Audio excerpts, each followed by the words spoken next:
Ma vidéo aujourd'hui a pour thème qu'est-ce que c'est un chrétien ou je préfère qu'est-ce que c'est un disciple de Jésus. La raison pour laquelle je fais cette vidéo est la suivante. Je vois des fois, il y a peu de gens, mais certains se disent chrétiens et ils soutiennent justement la Palestine et ainsi de suite. Ou alors d'autres, des musulmans qui disent oui, les chrétiens ont fait, les chrétiens ont fait. Donc, qu'est-ce que c'est réellement un chrétien? Parce que pour parler d'un sujet, c'est important de savoir de quoi on parle et malheureusement, les gens ne savent pas. Alors, mon thème, comme je viens de le dire aujourd'hui, c'est quoi un chrétien selon Jésus qui est notre modèle par excellence? Alors, venez avec moi dans la parole de Dieu. C'est quoi un disciple selon Jésus? Jean 3, verset 2.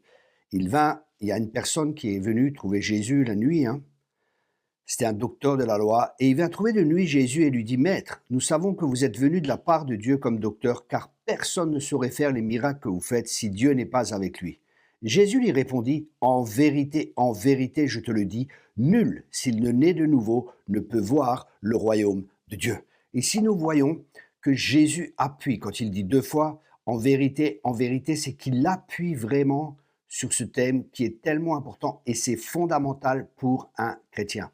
Pour ma part, pour un disciple de Jésus, pour ma part, j'étais baptisé protestant, j'avais fait ma confirmation protestante et de nom, j'étais quelque part un chrétien, mais j'étais pas un chrétien. Pourquoi? Parce que j'étais pas né de nouveau. Et qu'est-ce que c'est que la nouvelle naissance? Venez avec moi dans Ézéchiel 36, verset 25. Ézéchiel chapitre 36, verset 25. Je ferai sur vous une aspersion d'eau pure, et vous serez purs de toutes vos souillures et de toutes vos abominations, et je vous purifierai. Et je vous donnerai un cœur nouveau, et je mettrai au-dedans de vous un esprit nouveau. J'ôterai de votre chair le cœur de pierre, et je vous donnerai un cœur de chair. Je mettrai au-dedans de vous mon esprit, et je ferai que vous suivrez mes ordonnances, que vous observerez mes lois, et les pratiquerez.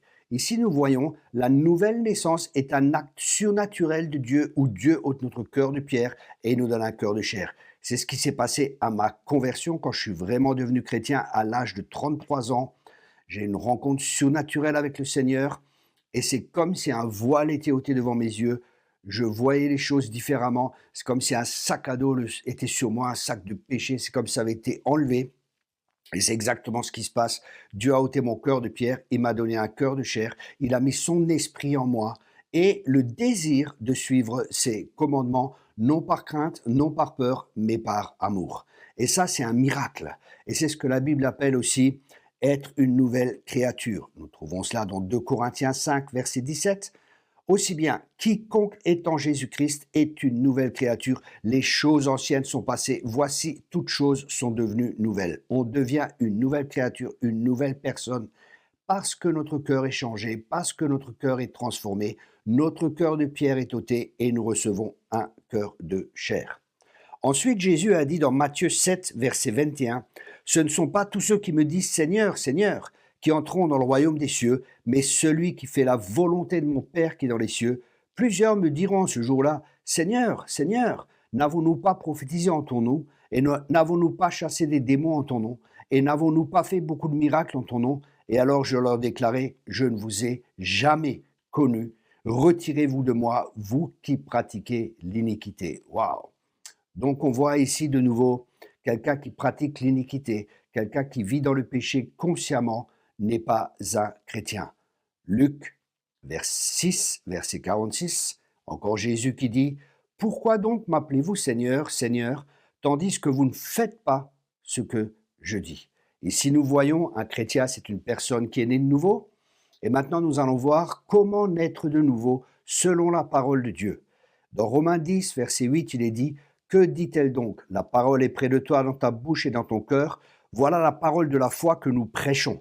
Et qu'est-ce que prêchait l'apôtre Paul? Elle dit que si tu confesses de ta bouche que Jésus est le Seigneur et que tu crois dans ton cœur que Dieu l'a ressuscité des morts, tu seras sauvé. Car on croit du cœur pour obtenir la justice et on fait confession de la bouche pour le salut. En effet, l'Écriture dit, quiconque croit en lui ne sera point confus. Donc d'abord, on entend la parole de Dieu qui nous enseigne que Jésus est le Sauveur, mais pas que le Sauveur, aussi le Seigneur. C'est le Seigneur, c'est-à-dire que c'est Notre roi, c'est notre Seigneur, c'est lui qui influence nos pensées. Nous nous soumettons à lui volontairement par amour et nous obéissons à sa parole. Et une fois que cela est fait, que l'on croit dans son cœur, qu'il est le Seigneur, qu'il est le Sauveur, qu'il est mort à la croix pour nos péchés, là, on est de nouveau. Après la nouvelle naissance, il y a un processus qui se met en place et on voit cela dans Romains 12, verset 1. Romains 12, verset 1. Je vous exhorte donc, mes frères, par la miséricorde de Dieu, à offrir vos corps comme un sacrifice vivant, saint, agréable à Dieu. C'est là le culte spirituel que vous lui devez. Vous voyez, la première chose, c'est d'offrir nos corps. On ne s'appartient plus à nous-mêmes, on appartient au Seigneur. Ensuite, une fois que c'est fait, et ne vous conformez pas au siècle présent, mais transformez-vous par le renouvellement de l'intelligence, afin que vous éprouviez quelle est la volonté de Dieu, ce qui est bon, ce qui lui est agréable et ce qui est parfait. Après avoir offert nos corps, nous disons, Seigneur, notre corps t'appartient. Il y a un renouvellement de l'intelligence qui se fait. Une autre version dit que ne vous coulez pas simplement dans le monde de tout le monde.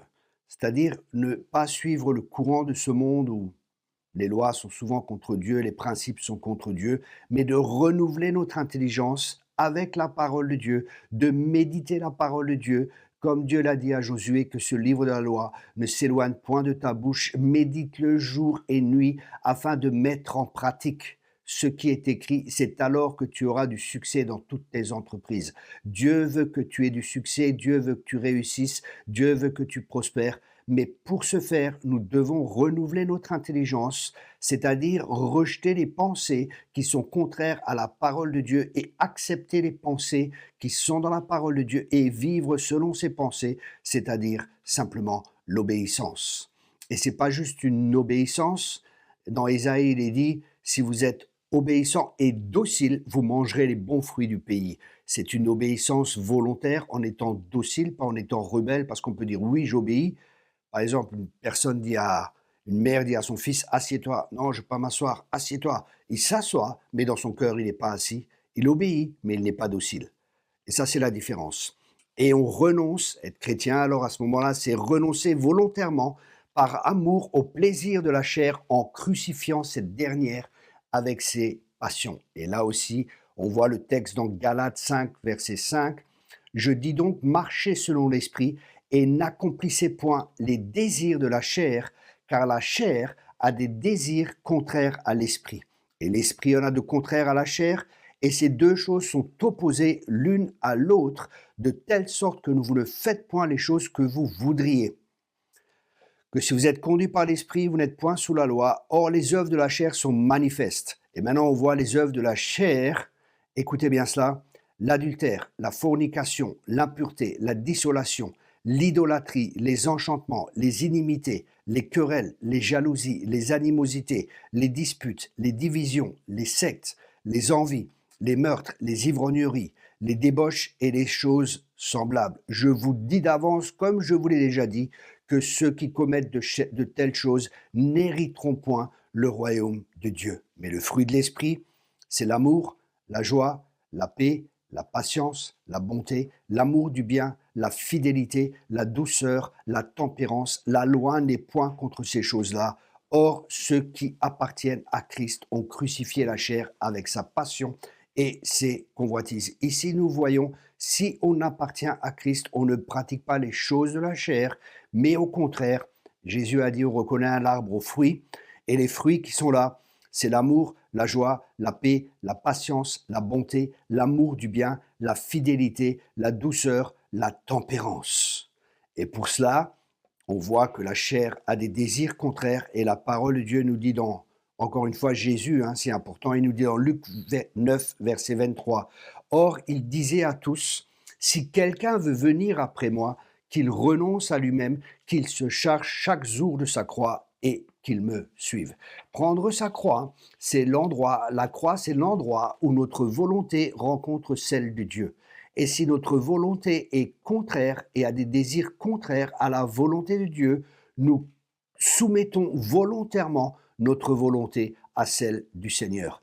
Et alors là, nous sommes réellement ses disciples, nous sommes réellement ce qu'on appelle communément des chrétiens. Voilà, donc examinez-vous ceux qui se disent chrétiens et qui ne sont pas en accord avec la parole de Dieu, qui ne soutiennent pas Israël, qui sont contre Israël. Vous avez réellement un problème. La Bible est claire, Genèse 12, je bénirai ceux qui te béniront et je maudirai ceux qui te maudiront. Vous savez, ce n'est pas parce que vous vous dites chrétien que vous n'êtes pas sous une malédiction si vous ne bénissez pas Israël. La Bible est claire, ce qu'un homme sème, il le récolte. On ne se moque pas de Dieu. Ce qu'un homme sème, c'est ce qu'il va récolter. Alors alignez-vous et ceux qui se disent chrétiens, qui le sont juste de nom, convertissez-vous de tout votre cœur. C'est ce que je vous encourage à faire. On n'oblige personne, mais c'est par amour pour le Seigneur, parce qu'il a donné sa vie pour nous. Alors arrêtez de prendre position sur les réseaux et de vous nommer chrétien. Vous n'êtes pas des chrétiens. Vous êtes des personnes qui ont une étiquette religieuse, mais vous êtes juste des religieux dans le mauvais sens du terme.